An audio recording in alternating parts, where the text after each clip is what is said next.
So how do you start to add this? You know, the promise is, or the title of the episode is that only an hour a day and you could add that corporate revenue stream. So how do you exactly go about it? So there are 3 steps really. The first step, to make it as time efficient as possible, always get your foundations right. And that's the bit that most people miss. They'll jump in and they'll start thinking, right, well, I'm just going to go and pitch a bunch of things to different people on LinkedIn and hopefully that will work. And that's never going to work, for the same reason it doesn't work in the online space, because unless you have the information, it's really hard to approach them with an offer that's going to be successful. So what we want to do is set our foundations to create the right success. So in your first, let's say your first week of deciding you're going to add a corporate revenue stream, if we were to do this over a month, which you wouldn't, by the way, because it would kill you. Your brain would be fried. But if you wanted to, in your first week, what you do is you set your foundations. So in that first week, the first hour of every day, you go, right, today I'm going to choose what industry I want to specialize working with. When you specialize in working with an industry, you can provide very, very different levels of value to that sales call when that inevitably happens. Okay, so most people will specialize in a discipline, like I would be sales, you might be marketing, you know, someone else might be speaking, etc. But you also want to specialize in a type of industry that you're interested in. So for me, it was always fashion. For one of my clients, it's aviation. She loves planes and her partner is a pilot, so it makes complete sense for her to be there. You know, one of my clients, it's financial services. And then we've got lots and lots of different industries that you could look at. You could even look at things or industries where you've come from, your background. Pick one and assume that that's going to be your industry to focus on for 90 days. If at the end of 90 days you don't like working with them, or you feel like it's really hard, you haven't enjoyed it, you haven't had as much success, great, move on. That's nice and easy. So in that first week, you're going to set your industry and you're going to start understanding who the key stakeholders are that you need to connect with. So who would actually be the person who would be responsible for buying from you? Who has the budget? So that might be a director of a specialist department.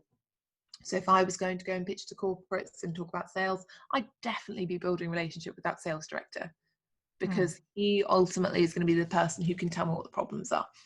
I'd also be building a relationship with HR directors, because ultimately they're the people who are probably going to have to get me through the contracts process and things later down the line.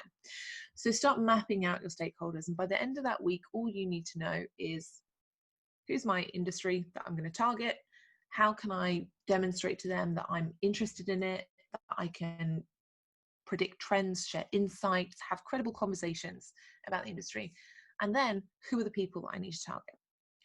In the second week, you want to spend your hour a day actually connecting with those prospects on LinkedIn, or if you work in other ways, I teach 6 different ways for lead generation, but for the purpose of brevity, otherwise your podcast will go forever. Let's talk about LinkedIn connections, because it's the easiest and everyone has access to a free tool, and you know it doesn't take too much time. So in that second week, you're going to spend your time what I call market mapping. And if you've worked in sales before or recruitment before, you'll have heard this term. And that means that you're going to go out and you're going to make a list of maybe the 10 top companies that you want to work with. And you're going to note down the positions of the stakeholders that you want to contact. And over the course of that week, you're going to find out who they are on LinkedIn, and you're going to be connecting with them. And you're going to say, you know, this is what I specialize in. I'd love to connect with you. And that's where you're going to start building that relationship. Yeah. In your third week, what you're going to be doing is arranging calls. So that's why you're going to start arranging those business development calls with those stakeholders that you've connected with. And you can do that with your initial connection message, or you can do it with your follow-up message, depending on how receptive those people are. And usually if you have put together a really nice LinkedIn connection request, often people will come back and say, oh, that sounds great. You know, you've caught us at a great time. Like, let's have a chat about that next week or the week after or whenever. So you would actually start booking in those, what I call business development calls, and you would pop those into your diary. And then in the fourth week, you would have those calls. So when you have those calls, things start to move quite quickly afterwards. And during those calls, your job is to find out what are the pain points for the organization. You know, what do they struggle with when it comes to your specialist area?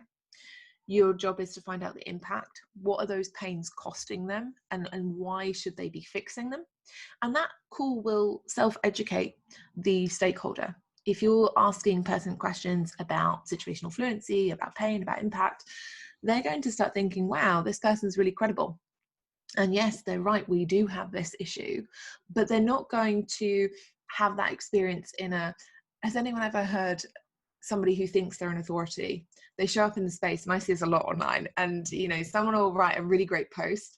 I don't know if this has happened to you, but you'll write a really great post about something, and someone will immediately jump into the comments and be like, well, actually, I'm the expert in this, and you're like, oh man, really? Like, Yeah. that's how you decided to share your expertise? Not cool. And so what we want to do for these stakeholders is not to have that experience. We don't want to ring them and be like, well, I'm the expert, blah, blah, blah, blah, blah, and talk at them, because that doesn't actually teach them anything. It doesn't educate them that they have the problem. And frankly, you showing up and saying, well, obviously you have this issue because everyone else does, is rude and offensive. And that's going to get them on the defense. Even if they don't like the company that they're working with, they're going to be like, well, I don't like this woman, and I'm not going to tell that my company's rubbish and that they're not prioritizing X, Y, because why should they? Yeah. So make sure that when you're having those calls, you're almost coaching people to the point where they recognize, oh yeah, actually this is something that we struggle with and we should be doing something differently. And at that point you can say, great, would you like me to talk about some solutions with you? Perhaps we can brainstorm like what would be the best fit for your organization. And do you see what happens there is you naturally position that sale with them. Yeah. They've got to the point of education, they're interested, great, let's offer them a solution. And that's what happens. And in a month, that's how your entire business can just turn around. And obviously you can shorten those timescales. If you do great with LinkedIn connections, for example, and it's really easy for you to book calls, you'll find that timeline decreases. Most of the people who start working with me to sell to corporates, they're landing their first client within 6 weeks.